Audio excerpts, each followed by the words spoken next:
அஸ்ஸலாமு அலைக்கும் வரஹமத்துல்லாஹி வபரகாத்துஹு.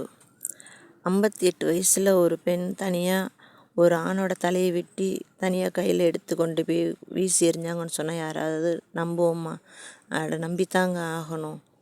அப்படி ஒரு நிகழ்வு இஸ்லாத்தில் நடந்திருக்குதுங்க.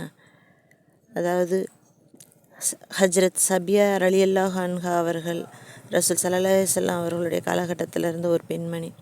உஹது போரில் அவங்க கலந்துக்கிட்டவங்க. அதில் முஸ்லீம்களுக்கு கொஞ்சம் தோல்வி ஏற்பட்டுச்சு. அந்த நிலையில் போர்க்களத்தில் இருந்த சிலர் திரும்பி ஓட பார்த்தாங்க. அப்படி ஓட இருந்தவங்களை எல்லாத்தையும் முகத்தில் அடித்து நீங்கள் திரும்பி போய் போர்க்களத்தில் போர் செய்யுங்க அப்படின்னு சொன்ன வீரமங்கை தான் சபியா ரலியல்லாஹு அன்ஹா அவங்க. அகல் போரின் போது ரசூல் ஸல்லல்லாஹு அலைஹி வஸல்லம் அவங்க பெண்களுக்கு பாதுகாப்பாக இருக்கணும்னு சொல்லிட்டு அவங்கள கோட்டையில் இருக்க வச்சுட்டு போயிட்டாங்க. அவங்களுக்கு யாராவது ஒருத்தர் பாதுகாப்பு வேணும் அப்படிங்கிறதுக்காக ஹஜ்ரத் ஹஸ்ஸான் இப்னு தாபித் ரலியல்லாஹு அவங்கள காவலாக நியமிச்சிருந்தாங்க. அன்றைய காலகட்டத்தில் யூதர்கள் இஸ்லாமியர்களுக்கு எதிராகவே இருந்தாங்க. அவங்களுக்கு எப்படா சந்தர்ப்பம் கிடைக்கும் அப்படின்னு காத்துக்கிட்டு இருந்தாங்க. இவங்க அகல் போருக்கு போகிறது இந்த நேரம் தான் நமக்கு சரியான தருணம். பெண்கள்லாம் கோட்டையில் தனியாக தான் இருப்பாங்க. அதனால் அவங்களுக்கு இடையூறு கொடுக்கலாம். இதை யாராவது ஒருத்தர் போய் பார்த்துட்டு வாங்க, அங்கே யாரும் ஆள் இல்லைன்றத உறுதிப்படுத்திட்டு வாங்க அப்படின்னு சொல்லி ஒருத்தரை அனுப்புகிறாங்க.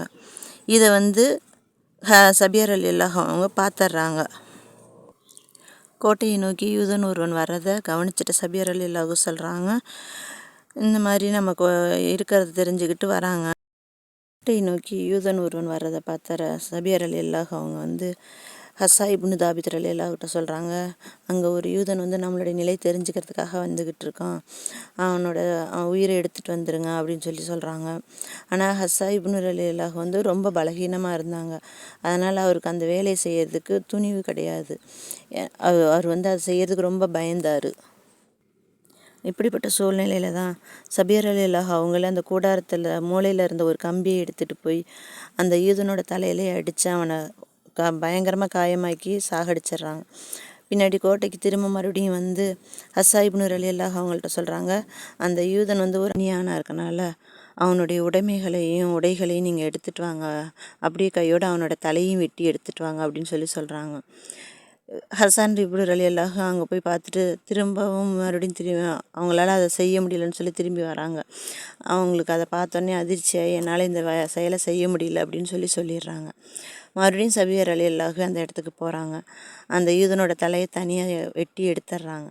எடுத்தது மட்டும் இல்லாமல் அந்த தலையே யூதர்களுக்கு விட்ட இருந்த அந்த கூடாரத்தை பார்த்து அந்த தலையை வீசி எறிகிறாங்க.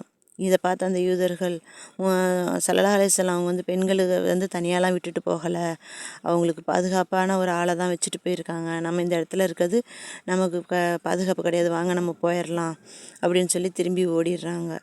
இந்த ஒரு நிகழ்வு உசூதுல் ஹாபா அப்படின்ற ஒரு நூலில் பதிவு பண்ணியிருக்கிறாங்க. ஹிஜ்ரி 20ஆம் ஆண்டு சபியா ரலியல்லாஹு அவங்க இறந்துடுறாங்க. அப்போது அவங்களுடைய வயது 73. இதை கணக்கு வச்சு தான் ஹிஜ்ரி 5ஆம் ஆண்டு அகல் போர் நடந்தது. அப்போ அவங்களுடைய வயசு 58 இருக்குன்னு கணிச்சிருக்காங்க. அப்படி 58 வயசில் தான் இந்த ஒரு வீரமான செயலை அந்த பெண்மணியார் நிகழ்த்தி இருக்கிறாங்க.